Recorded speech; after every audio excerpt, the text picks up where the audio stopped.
Good morning students. हम अपने business organisation की सीरीज को कंटिन्यू करते हैं और आज की क्लास में हम देखेंगे जो हमारा बिजनेस है उसका नेचर कैसा है। प्रीवियस क्लास में हमने बिजनेस के बारे में पढ़ा था कि बिजनेस क्या होता है। तो जब भी हम कोई भी इकोनॉमिक एक्टिविटीज़ यानी कि कोई आर्थिक क्रिया जिसमें हम क्या करते हैं, किसी भी सामान का आदान प्रदान करते हैं और उसके बदले में हमको प्रॉफिट होता है, क्योंकि हमारा जो मेन प्रिंसिपल है, मेन मोटिव है वो क्या है, टू अर्न द प्रॉफिट। ठीक है, तो उसको हम कहते हैं क्या, बिजनेस यानी कि व्यवसाय।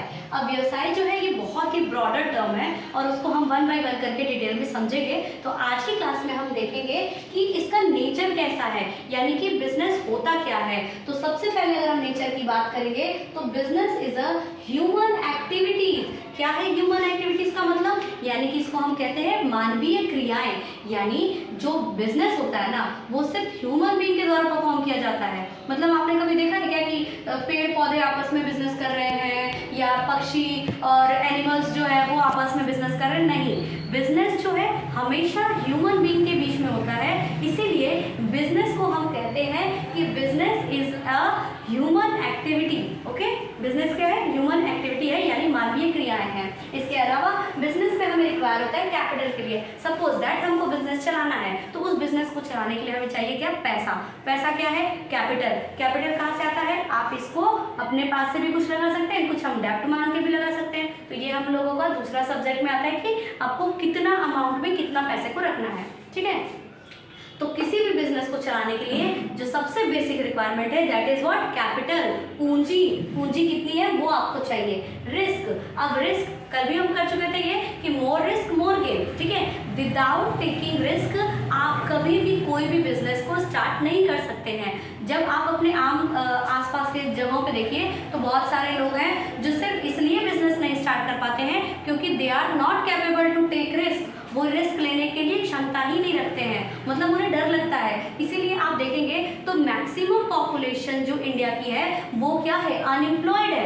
क्योंकि वो डिपेंडेंट है किस चीज़ में कि हमको जॉब मिलेगी तो हम जाएंगे, वो अपना खुद का बिजनेस नहीं कर पाते। क्यों? Because they don't have the tendency to take the risk. If you take the risk then you will become success. So business open करने के लिए आपको रिस्क लेने की क्षमता होनी चाहिए और जो लोग रिस्क लेते हैं उन्हीं को कहा जाता है एंटरप्रेन्योर। एंटरप्रेन्योर का मतलब क्या होता है कि जो लोग रिस्क, जोखिम जो भी है उसको उठाने की क्षमता रखते हैं, they are considered to be the entrepreneur of the organisation. किसी भी संस्था, किसी भी संगठन के वो एंटरप्रेन्योर कहलाते हैं।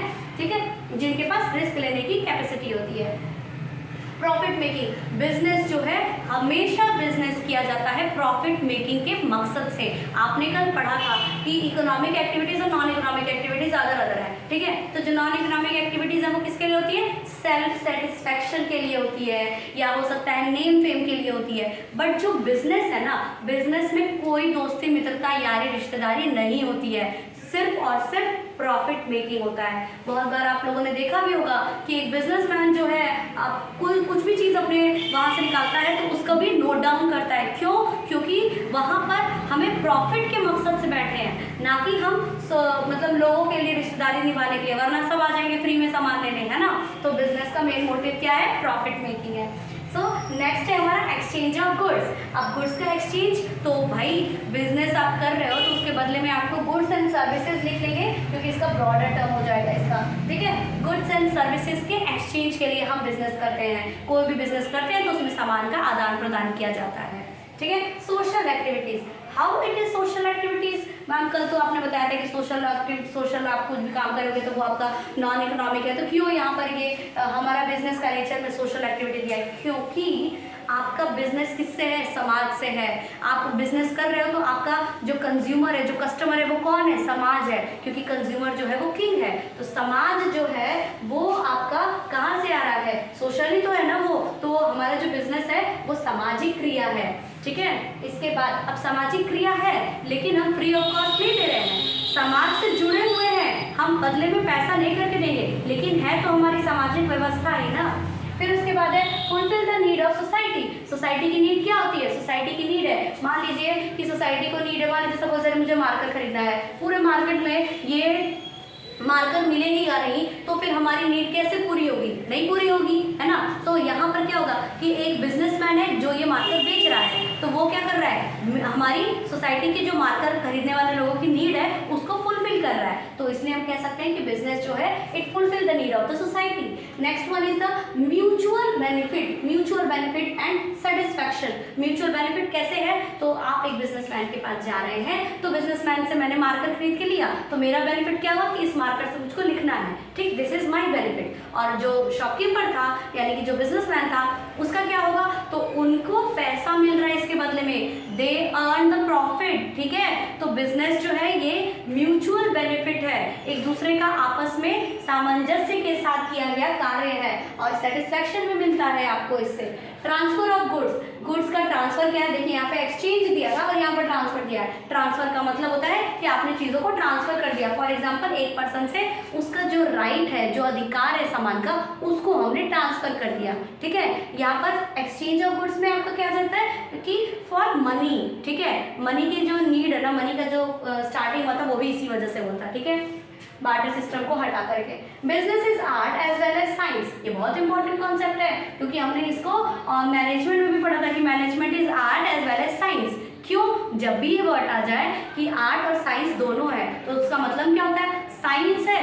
अगर कोई भी चीज साइंस है दैट मीन्स कि वो किसी पर्टिकुलर एक्सपेरिमेंट पे बेस होगा, ठीक है, वो एक पर्टिकुलर एक्सपेरिमेंट पे बेस होगा, वो एकदम यूनिवर्सल एप्लीकेबल होगा, परवेसिव इन नेचर होगा, यानी कि सभी लोगों के लिए वो कॉमन रूल होगा, ठीक है। तो that is science, what science is. And art जो होता है, आर्ट जो होता है एक कला है। कला मतलब कि आप जितना प्रैक्टिस करोगे, practice makes a man perfect, women also.